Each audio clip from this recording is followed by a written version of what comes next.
I can do 6 more minutes of this, Ethan said, laughing softly. 6 more minutes, 1 signature, and the marina is finally ours. I stopped so hard the stack of escort cards in my hand slid sideways and almost spilled across the hallway.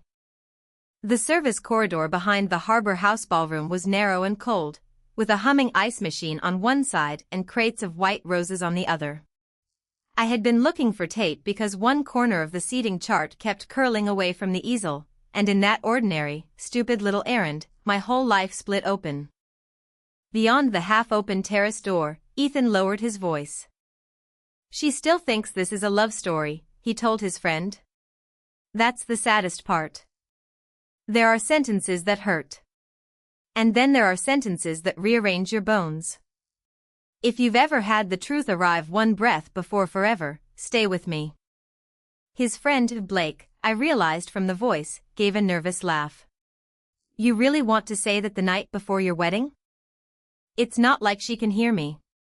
Ethan took a drink. Look, after tomorrow, her grandmother can't keep blocking the sale. Ava gets full authority the second she's legally married, and Ava signs whatever I put in front of her if I tell her it saves the family business. Then Holt gets the waterfront, her mother gets her payout, and I stop pretending I'm in love with a woman who still cries when the coffee maker sounds like her dead father's old one. I don't remember dropping the tape. I remember the sound, though. A light plastic crack against tile.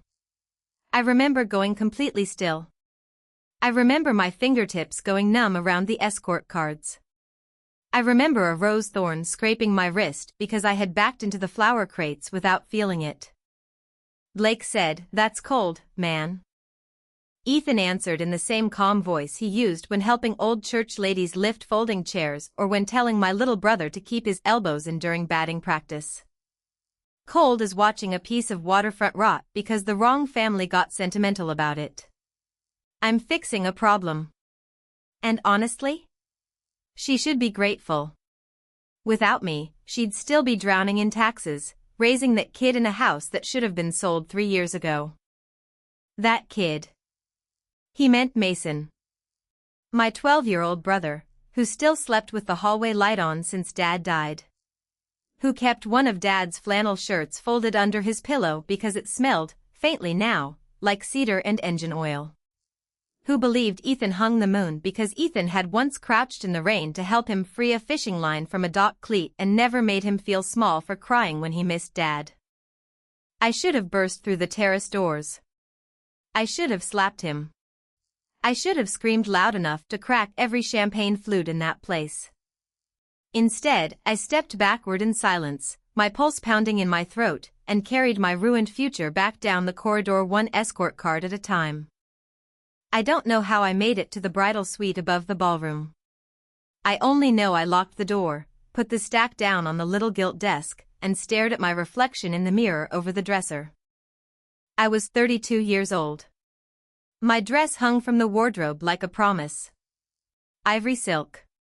Long sleeves because my grandmother liked elegance and because Ethan had once touched the inside of my wrist and said, "You should wear something timeless. I want to remember you exactly like that." On the bed sat the emergency sewing kit, the pearl shoes, my father's old brass key ring, the one from the marina office that I was carrying tomorrow because I wanted some part of him with me when I walked down the aisle. I picked up my phone with shaking hands and realized, after a second, that I had done one smart thing by accident. When I heard Ethan's voice and froze outside that terrace door, my thumb had brushed the side button. My recorder app was open from earlier, when I'd been saving notes for the caterer. The audio file was there. 3 minutes and 14 seconds. I hit play. His voice came back to me clean and smiling and monstrous. By the time it finished, I was sitting on the floor in my rehearsal dinner dress with my back against the bed, my knees up, my hand over my mouth so nobody in the hallway would hear what grief sounds like when it turns into humiliation. For 2 years, everyone in town had told me I was lucky Ethan Cross had stayed. Stayed after Dad died of a stroke right there on Dock 3, half a bucket of mullet in one hand and my name in his mouth. Stayed when most men our age didn't want an instant family and a mortgage and a grieving woman who woke up at 3 a.m. to make lists she couldn't afford. Stayed when Mom drifted in and out of our lives like weather. Stayed when Mason was suspended in 4th grade for punching a boy who said our father had worked himself into the grave because we were too poor to hire help. Ethan was there for the funeral. Ethan fixed the broken porch light. Ethan stood in the kitchen in rolled-up sleeves and charmed my grandmother and calculated payroll and told me my headaches were from carrying too much alone. He had positioned himself so perfectly inside the wreckage of my life that I had mistaken strategy for devotion. And the worst part was that some corner of me, the small, ashamed corner women are trained to hide, wasn't just devastated. It was embarrassed. I had loved a man who had studied my tenderness like a lock. There was a knock at the door around 10. "Ava?" My grandmother's voice. "Honey?" I wiped my face with both hands, stood up too fast, and opened the door just enough to let her in. June Mercer was 74 and straighter-backed than most women half her age. Her silver hair was pinned low. She wore navy silk and the kind of pearl earrings that made people assume old money, though most of what she had ever possessed came from discipline, not ease. One look at me, and all the color left her face. "What happened?" I nearly lied. "Habit. Protect the room. Protect the event. Protect everyone else from discomfort." Then I looked at the dress hanging there like a trap and said, "I heard Ethan talking to Blake." Her eyes sharpened. "About what?" I held out my phone. She listened without interrupting. When the recording ended, she set the phone very carefully on the dresser and inhaled through her nose the way she did when people in town tested her patience at zoning meetings. "I knew he was ambitious," she said at last. "That's what we're calling this?" No, her mouth hardened. "That's what I'm calling the part one underestimated." I stared at her. "You didn't trust him?" She hesitated. That hesitation hurt almost as much as the recording. "You could have told me." "I had suspicions, not proof." "And you were happy." No, I laughed, but it came out broken. "I was useful." She came closer. "Ava, listen to me very carefully. You do not have to go through with this wedding." I sat down on the edge of the bed because suddenly the floor felt uncertain under me. "He said Mom gets a payout." June went quiet. And there it was. Another hesitation. Another crack. My chest tightened. "Grandma." She closed her eyes for half a second. "Your mother has been pressuring me for months to release the trust restrictions on the marina property." The room seemed to tilt. The marina wasn't just a business. It was my father's life. A small bait shop, 6 slips, a cinderblock office with warped blinds, and the weathered 2-story house behind it where Mason and I lived. It sat on an awkward stretch of coast the big developers had wanted for years because it connected 2 clean parcels of profitable shoreline. Dad always said, "Pretty men in pressed shirts don't understand the value of a place where kids learn to tie knots." After he died, property taxes rose, fuel costs climbed, and every month felt like defending a sandcastle from the tide. The trust had been Dad's idea after his first health scare. If anything happened to him, the property stayed protected until Mason turned 18 or until I married. Dad had told me the marriage clause was old-fashioned and probably unnecessary. He only wanted to keep Mom from selling in a panic if he died suddenly. I had laughed and told him I wasn't planning my romantic life around estate law. Turns out Ethan was. "Mom knew?" I asked. June's silence answered first. "Then, I didn't know she and Ethan were coordinating." "But yes. Your mother believes a sale would free everyone." Her phrase, not mine. I stood up so fast the stool by the vanity skidded backward. "Free everyone?" Mason's school is 5 minutes from the house. Dad's buried 30 yards from the south fence. That dock still has his boot marks in the paint. Free everyone for what? A condo somewhere inland where she can reinvent herself again? Ava. She knew I was marrying him. She knew. Grandma reached for me, and for one ugly second I almost pulled away from her too, because betrayal makes you reckless with the hands that actually love you. Instead, I stepped back and pressed both palms to the dresser until the wood dug into my skin. What else don't I know? June gave me the answer I was beginning to fear. I think we need to look. We left the harbor house at 10:45 p.m. through the kitchen entrance because Grandma didn't want anyone seeing my face and starting rumors before I had facts. The drive to the marina took 11 minutes. I had made that drive thousands of times, past the bait billboard with the missing corner, past St. Luke's thrift store, past the little white Methodist church where Dad and I used to buy barbecue plates in the summer. That night everything looked hostile and too bright, as if the town had been standing on stage all along and I had only just noticed the painted backdrop. Our house was dark except for the hall light I always left on for Mason. Inside, the old floorboard near the pantry squeaked, and I almost cried from the normality of it. The kitchen still held the smell of the spaghetti Mason had begged for after rehearsal. His sneaker was by the back door, one lace undone. On the fridge, beneath the electric bill and a dry cleaning receipt, hung a drawing he'd made 3 weeks earlier of me in a wedding dress and Ethan in a blue suit, both of us smiling under a badly proportioned sun. Underneath, in his blocky handwriting, "Please don't move far away." I took it off the fridge and set it face down on the table because I couldn't look at it. Ethan had a key. He often stayed there after late nights at the marina office, saying it was easier than driving back across town to his apartment. His overnight bag was still in my room because he had changed there before the rehearsal. I opened it with hands that didn't feel like mine. Shirts. Cuff links. Shoe polish. A leather folio. The folio was where my last shred of innocence went to die.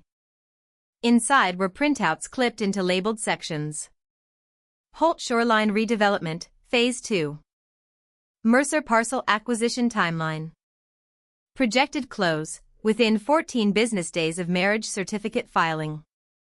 Temporary family operations bridge note to secure spousal consent. A draft letter, already prepared, for me to sign authorizing a partial transfer of usage rights to Holt Development in exchange for cash flow and tax relief. There was even a little sticky note in Ethan's handwriting attached to the corner of one document. Walk Ava through this gently. Frame as protection for Mason plus legacy preservation. My knees gave out, and I sat down hard on the bedroom rug. Grandma picked up another page. Her jaw tightened. What? She handed it to me. It was a spreadsheet of relational leverage points. Not a legal term. Just Ethan's own private language, apparently, for the fault lines in my life. Grief anniversary, late October, emotional compliance elevated. Mother pressure useful if framed as stability. Brother housing insecurity strongest motivator. June resistance probable, isolate Ava before formal signing. I could barely see the page through the blur in my eyes. I whispered, he studied me. Grandma's face had gone pale with anger. Yes. There was one more item tucked into the back pocket of the folio. An email thread. Not from last month. Not from 3 months ago. From 2 years earlier. The week after Dad's funeral. From my mother. You were right, Ethan. She won't listen to me right now, but she does trust people who make themselves useful. If you can get close to her, maybe we can still salvage something from this property before June locks it down. I don't think grief is the time to push hard, he had written back. But yes, I can be around more. She needs structure. And once she associates me with helping, the rest will come easier. The date at the top of the email looked unreal. I had met Ethan 3 days later when he showed up at the dock with a permit contact for storm repairs and a box of coffee from the place Dad used to like. He had stood in our broken office with the window rattling from October wind and said, "Nobody should have to learn paperwork while they're burying someone." I had thought compassion had arrived wearing a navy jacket. It had been a strategy memo. That was the midpoint of my life, I think. The moment the story changed from a woman discovering her fiancé was a liar to a woman discovering her entire rescue had been staged. I started shaking so hard Grandma knelt in front of me and held both my arms. "Look at me." I did. "You are not trapped. He came after me when Dad was barely buried." "I know. Mom sent him." "I know. And I was going to marry him in front of the whole town." Her voice went iron hard. "No. You were going to survive him. The marriage was only one version of tomorrow. It is no longer the version." From the hallway came a small voice. "Ava?" "Mason." I closed the folio too late. He stood in the doorway in dinosaur pajama pants, hair flattened on one side, eyes too old for 12. "What's wrong?" Children know when truth has entered a house. I wiped my face quickly. "Why are you awake?" "I heard the truck." He looked at Grandma, then at me. "Did Ethan leave?" The way he asked it made me turn. "What do you mean?" Mason hesitated. He rubbed his thumb against the edge of his pajama shirt the way he did when he was trying to decide whether honesty would make adults angry. "He came by after rehearsal when you went back for the candles," he said. "Mom was with him in the office. They were fighting." My whole body went still. "Did you hear what they said?" "Some of it." He swallowed. "Mom said after the wedding we could move me somewhere better and I said I didn't want to move and Ethan told me not to worry because kids don't get to make property decisions." Grandma stood up so abruptly the chair beside the desk tipped over. Mason's mouth trembled. I wasn't eavesdropping. I just wanted my baseball glove. I crossed the room in 2 steps and pulled him to me. He was getting tall, all elbows and sharp shoulders, but in that second he felt exactly like the 6-year-old who climbed into my bed after Dad's ambulance left. "You did nothing wrong." He whispered into my shoulder, "Are you still marrying him?" There are questions children ask that deserve a gentle answer. This wasn't one of them. "No," I said. He pulled back to search my face. "Really? Really?" And the first true thing I had said all night made room in my chest for air. We didn't sleep much. At midnight Grandma called Miriam Sloan, our family attorney, who answered on the second ring like women who have spent their lives being indispensable. By 12:30 she was in our kitchen in loafers and a camel coat, reading Ethan's documents under the yellow light over the table while the old coffee maker hissed in the corner like it was furious on my behalf. By 1 in the morning, the shape of the betrayal was clear. Ethan had not yet gotten anything signed, which meant the sale wasn't done. But he had been laying legal and emotional groundwork for months. Some of his proposed documents were manipulative but not criminal. Others were uglier. One included a draft digital authorization with signature placement marks that Miriam said crossed into fraud if he intended to execute it without proper consent. "If he works for Holt or is acting on their behalf while romantically involved with the protected heir," she said, tapping the papers, "their board will not want daylight on this." I thought of his easy smile. His careful patience. The way he always said, "Let me handle the stressful parts." Miriam looked up. "What do you want to do?" That was the question, wasn't it? Not what should I do. Not what would hurt him most. Not what would preserve appearances. What did I want? I looked down at Mason's drawing, now beside the legal documents, the crayon sun peeking out beneath a proposed transfer map. "I want him to know I heard him," I said. "I want my mother to stop deciding my life from behind closed doors. And I want nobody ever using Mason as leverage again." Miriam nodded once. "Then we handle the law first, and the performance second." By dawn, we had a plan. Miriam filed emergency notice electronically to freeze any attempted transfer tied to my signature pending review. Grandma called a retired judge she knew through the civic board, not for influence but for speed on a procedural question. Mason slept for 40 minutes on the couch with Dad's old blanket over him. I changed out of my rehearsal dress and into jeans and sat at the kitchen table watching the sky turn pearly blue over Dock 3, where my father had once taught me to bait a hook without apologizing for how messy it was. At 7:30, my mother arrived. Carol Mercer had always been beautiful in the sort of way that made people forgive her too early. Soft blonde hair, expensive taste even when she couldn't afford it, tears that came fast and left no lasting water behind. She stepped into the kitchen wearing oversized sunglasses and a linen set too polished for a woman supposedly dropping off breakfast pastries. Then she saw Miriam. And the leather folio. And me. Her face changed. "What's going on?" I stood up. "You tell me." There's a special kind of silence between mothers and daughters when one of them has finally stopped protecting the other from consequence. Carol set the pastry box down slowly. "Ava. Don't." My voice surprised even me. It wasn't loud. It was clear. "How long?"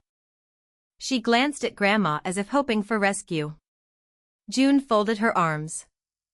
"How long did you and Ethan plan this?" "Ava, it wasn't planning. It was practical." I laughed once. That word should be illegal in this family. Her jaw tightened. "You are drowning. The marina is failing, you're exhausted, Mason needs stability. Mason needs honesty. And honesty won't pay the taxes." Her voice cracked across the kitchen. Mason stirred on the couch but didn't wake. Carol lowered her tone. "Do you think your father wanted this for you? Working yourself sick over rusted pilings and a shrinking business? Ethan had a plan. A real one. You could have had security. By marrying a man who called my grief compliance on a spreadsheet?" Her face went white. So she hadn't known everything. That almost made it worse. I pressed play on the audio. Her expression collapsed sentence by sentence. When Ethan's voice said, "She still thinks this is a love story," Carol sat down like her legs had been cut out from under her. I didn't know he would say. "No," I snapped. "You just knew he was using me and decided that was acceptable if it solved your financial problem." Tears filled her eyes. "I was trying to save us." "You were trying to save yourself." That landed because it was true. Mom had loved us in flashes. In casserole dishes after funerals. In birthday gifts bought late and wrapped beautifully. In promises made from car windows. But she had never loved any crisis enough to stay inside it. Dad did. Dad stayed. Dad wore the same boots through 6 seasons because Mason needed braces and I needed textbooks and the fuel line needed replacing. Mom looked toward the couch. "I do love him. I love both of you." Then why was Ethan discussing where Mason would live after the wedding? She didn't answer quickly enough. And there it was. Another truth. She had imagined a new life in which my brother's grief could be packed into boxes and relocated according to what was easiest for adults. Grandma's voice came low and lethal. "You brought a wolf into this house because you were tired of the barn." Carol started crying for real then, shoulders shaking, hand over her mouth. I wish I could tell you that seeing my mother broken gave me peace. It didn't. Some wounds ache even when they're justified. At 10, hair and makeup arrived at the Harbor House because life is grotesque that way. The florist wanted to confirm boutonnieres. The venue manager asked if we still wanted the oyster station open during cocktail hour. My phone filled with messages from bridesmaids, cousins, and Ethan himself. "Baby, where are you? Haven't seen you all morning. You okay?" Need you at first look by 11:30. I stared at those texts and felt something cold settle into place inside me. He still thought the day belonged to him. By noon I was in the bridal suite again, but this time I wasn't there to become his wife. I was there to decide exactly how much dignity I wanted to keep and exactly how much truth I was willing to let the room carry for me. Miriam believed I should simply cancel. Quietly. Safely. Let her handle the rest through attorneys. Grandma agreed in principle. But when I imagined Ethan downstairs smiling at guests, shaking hands with town councilmen, kissing cheeks, letting everyone believe he had almost gotten away clean, I felt the humiliation all over again. Not because I needed spectacle. Because he had used spectacle against me from the start. The flowers. The venue. The vows. The performance of rescue. He had made theater out of my trust. I decided I would end it where he had planned to profit from it. At 1:30, the ballroom filled. Harbor House had once been an old canning warehouse before somebody with money and imagination turned it into a wedding venue for people who liked exposed brick and chandeliers. Through the tall windows you could see the water, bright and flat in the afternoon sun, and beyond that the line of my father's marina like a stubborn memory refusing erasure. I stood in the hallway with Mason on one side of me and Grandma on the other. I wore the dress because I wanted no one to say later that I had backed out because I panicked or because I wasn't sure. I wanted them to see how ready I had been. How fully he had lied. Mason looked up at me in his little navy suit. "Are you scared?" "Yes," I said. He nodded. "Me too." Then he slipped his hand into mine with the quiet seriousness only children have, and my fear became smaller than my purpose. The music started. The doors opened. Every face turned. And there was Ethan at the end of the aisle, handsome and composed in a blue suit I had once thought made him look dependable.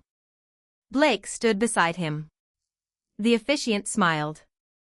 Guests lifted their phones. My mother sat in the second row, mascara perfect and wrecked. I walked all the way forward.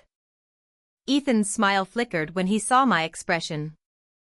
"Hey," he whispered, reaching for my hands. I let him take them. Cold fingers. Familiar skin. A stranger's touch. The officiant began. "Dearly beloved, we are gathered." "Actually," I said into the mic, and my voice rang through the room before anyone could stop it, "before we do this, there's something I need everyone to hear." A ripple moved through the guests. Ethan squeezed my hands harder. "Ava," he murmured, smiling for the crowd, "not now." I turned to face him fully. "Not now?" I repeated softly. "That's interesting, because last night seemed like the perfect time for you." His smile vanished. I took my phone from the hidden pocket sewn into my dress and tapped the screen. Miriam had arranged the soundboard with the venue manager 10 minutes earlier under the polite fiction of a surprise audio tribute. The recording filled the ballroom. "I can do 6 more minutes of this." Heads turned immediately. Blake went white. Ethan let go of my hands as if they'd burned him. 6 more minutes, 1 signature, and the marina is finally ours. Gasps. A murmur rising. Someone in the third row said, "Oh my God. She still thinks this is a love story." If there is a sound worse than hearing a man betray you, it is hearing that betrayal echoed through a room full of people who came dressed to celebrate you. But there is also a strange freedom in it. Humiliation changes shape the second it stops being yours alone to carry.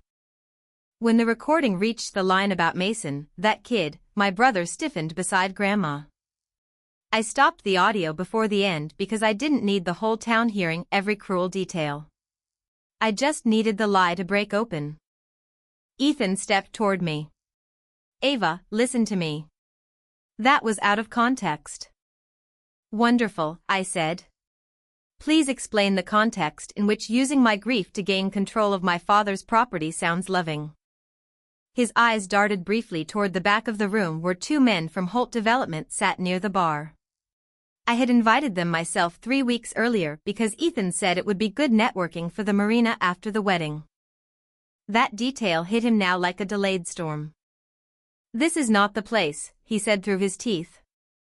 "You said that already." I lifted the leather folio. "Is this the place for your acquisition timeline?"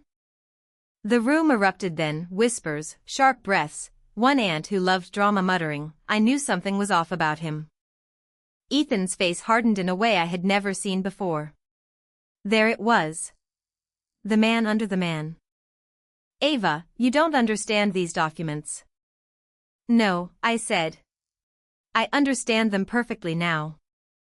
I turned slightly so the guests could see the pages. "This," I said, holding up the spreadsheet, "is a list of my weak points. My dead father. My little brother. My mother's instability. My grief anniversaries. This is what my fiancé called relational leverage." A man near the front swore under his breath. Ethan reached for the papers. I pulled them back. Then my mother stood up. For one heartbeat, I thought she might defend him. Instead she said, voice shaking, "It's true that I wanted the sale." The room went so still I could hear the air conditioning click. Carol looked at me, then at the crowd, as if shame had finally forced her into honesty. "But I did not know he was speaking about Ava that way," she said. I thought, her voice broke. I thought he cared about her and that the deal made practical sense. I was wrong. I had no interest in rescuing her from the consequences of half a betrayal, but I also saw something on Ethan's face then, fury, not heartbreak. He had counted on women cleaning up the emotional mess for him. He said, "Carol, don't do this." And that was the final gift he gave me, a public glimpse of how quickly his charm turned to contempt when a woman stopped cooperating. Mason spoke before anyone else could. He was trembling, but his voice carried because children tell the truth without embroidery. "You told Mom I'd always be safe with you," he said to Ethan. "But you talked like I was furniture." There wasn't a person in that room who didn't feel that line land. Ethan opened his mouth, closed it, then looked at me with the expression liars use when they realize they need a new script. "I did love you," he said. Maybe part of him even believed it. That was the tragedy. Not that monsters walk around announcing themselves, but that ordinary selfishness can wear tenderness so convincingly. I looked at the man I had nearly married and felt something inside me unclench. "Maybe you loved being needed," I said. "Maybe you loved having a front row seat to a family in pain. Maybe you loved how easy it was to call control protection. But you did not love me." The officiant had discreetly stepped away. "Good man." I took off my engagement ring. It slid from my finger more easily than I expected, as if my body had been waiting ahead of me. Then I placed it on top of the folio in Ethan's hand. "No signature," I said. "No marriage. No marina. No future with me." He looked at the ring, then at the crowd, then back at me. "You're making a mistake." I laughed, and for the first time that day it sounded like my own laugh. "No, Ethan." I almost did. I turned away from him. It should have ended there. In a better world, that would have been enough. But some lies wrought more things than one ceremony. At 3 that afternoon, Holt placed Ethan on immediate leave pending review after Miriam emailed their general counsel the recording, the documents, and the timeline of his involvement with the family. By 5, local gossip had outrun the harbor wind. By sunset, half the town knew and the other half was pretending not to. I went home in my wedding dress because I was too tired to change. There is no loneliness quite like unpinning your own veil in the bathroom of the house where you thought you would come home as a wife. Mason sat on the edge of the tub lid while I worked at the hairpins. "Does this mean everybody will talk about us at school?" he asked. "Probably. Do you care?" I thought about the ballroom. About the look on Ethan's face when truth stopped being private. About the years I had spent swallowing discomfort to seem gracious. Less than I used to, I said. He nodded as if that were a useful answer. Then he reached into his jacket pocket and pulled out the folded drawing from the fridge. He had smoothed it flatter. "Can I make a new one?" he asked. The force it took not to cry in front of him was almost physical. "Yes," I said. "Please." He made it at the kitchen table while I sat with my grandmother and Miriam and started the long, unglamorous work of saving what had nearly been stolen. Insurance. Tax restructuring. A bridge loan from a local credit union, this time with actual informed consent. A seasonal lease for kayak storage that brought in immediate cash. The possibility of opening the bait shop for coffee and breakfast sandwiches in the mornings. Dad had always wanted to, but there was never enough time. For the first week, I moved through my own life like someone recovering from surgery. Every object had a new meaning. The mug Ethan used. The flannel throw he bought for the porch. The jar of cinnamon mints in my glove compartment because he liked them after coffee. I threw some things out. Others I kept until I could touch them without feeling played. Mom called every day. I didn't answer every day. When I finally agreed to meet her, it was at the marina office in broad daylight with the windows open. She looked older than she had at the wedding. Not physically. More honestly. "I don't expect forgiveness," she said. "That's good," I replied. She took that without flinching. Then she said the first useful thing I had ever heard from her in a crisis. "I was jealous of how your father trusted you," she said. "Even when you were young. He would explain business things to you and take you down to the dock and act like you could hold the whole place in your two hands. I always thought he was putting too much on you. Maybe I told myself I was protecting you. But the truth is," she looked down at her own fingers. "I didn't want to be the one who stayed. And when Ethan showed up sounding certain, I let certainty seduce me. There it was. Not a clean apology. Not a noble one. Just a human failure laid flat on the table. "I can't fix what I did," she said. "But if you'll let me, I can help now." I didn't hug her. I didn't cry. I didn't give her absolution because some women mistake access for repentance. I handed her a ledger. "If you want to help," I said, "show up every Thursday at 6 and do payroll with me for 6 months. No disappearing. No advice unless I ask. No talking about selling." She blinked. "That's it?" "No," I said. "That's the beginning. Redemption should be expensive.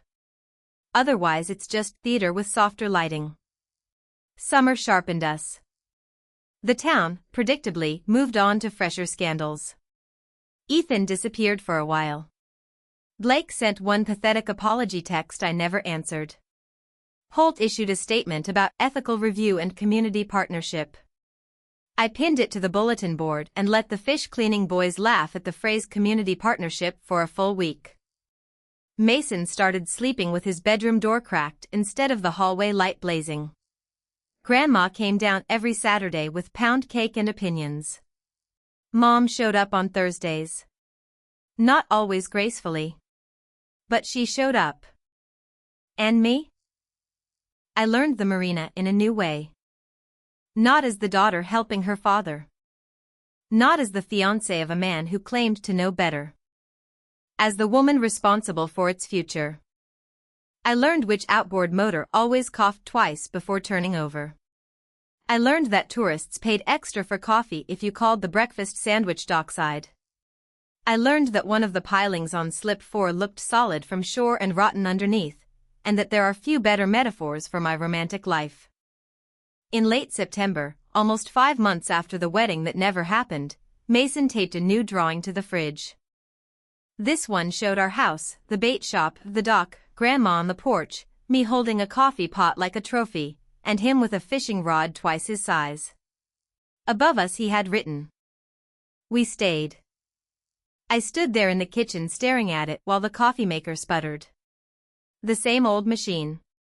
The same sound that Ethan had once mocked as proof I was too damaged to see clearly. I heard the noise and didn't cry. That was how I knew I was healing. Not because the hurt was gone. Because it was no longer steering. A month later, Ethan came back. Of course he did. Men who mistake access for ownership often circle the locked gate one last time. He arrived at the marina just before closing in a pressed shirt with the sleeves rolled exactly how I used to like them. Sunset threw gold across the water. Mason was inside counting chip bags for the snack shelf. Grandma had already left. The dock smelled like salt and gasoline and fried shrimp from the place down the road. Ethan stopped at the office window. Can we talk? I finished writing the fuel order before I answered. No. Ava. I looked up then. Really looked. He had lost something beyond the job. Some of the polished confidence was still there, but the certainty had fractures now. Good. You got 5 public minutes at the altar, I said. What exactly do you think is left? He swallowed. I came to say I was wrong. Specifics help. His jaw tightened slightly. He wasn't used to working this hard for a sentence. I told myself I was helping. That I could do both, care about you and make the sale happen. Then somewhere along the line, he exhaled. I started treating everything as negotiable. Even you. That was closer to truth than most people ever get. I waited. I loved parts of our life, he said quietly. The mornings. Mason. The dock. You. I leaned against the counter. You loved the version of me that made your plan easier. He flinched. And maybe, I added, some part of you loved me in the shallow way selfish people do. Enough to enjoy being adored. Not enough to stop using the person doing the adoring. He looked out toward the slips. Do you think there's any world where you could forgive me? Yes, I said. Hope flashed across his face too quickly. Then I finished. Forgiveness isn't the same as access. That was the sentence. The one I needed him to hear. The one I think some women wait years to give themselves permission to say. He nodded once. I deserved that. Yes, I said. You did. Mason came out then, holding the inventory clipboard. He saw Ethan and stopped. For a second, something passed through Ethan's expression that looked almost like real shame. Hey, buddy, he said. Mason didn't answer. He came to stand beside me instead. Children understand allegiance better than adults pretend they do. Ethan took the message. He looked at both of us, then at the marina behind us, and finally turned to go. Halfway down the dock, he stopped and said without looking back, for what it's worth, your father would be proud of what you did with this place. I considered that. Then I answered honestly. That's worth a lot, I said. Coming from you, it changes nothing. He left. The water slapped softly against the pilings. Somewhere out past the slips a gull cried. Mason looked up at me. Was that hard? Yeah, I said. Are you okay? I watched the last light lay itself across the roof of the bait shop, across the warped boards Dad never got around to replacing, across the life I had almost handed to a man who saw love as leverage. Then I looked at my brother. We stayed, I told him. He grinned, just a little.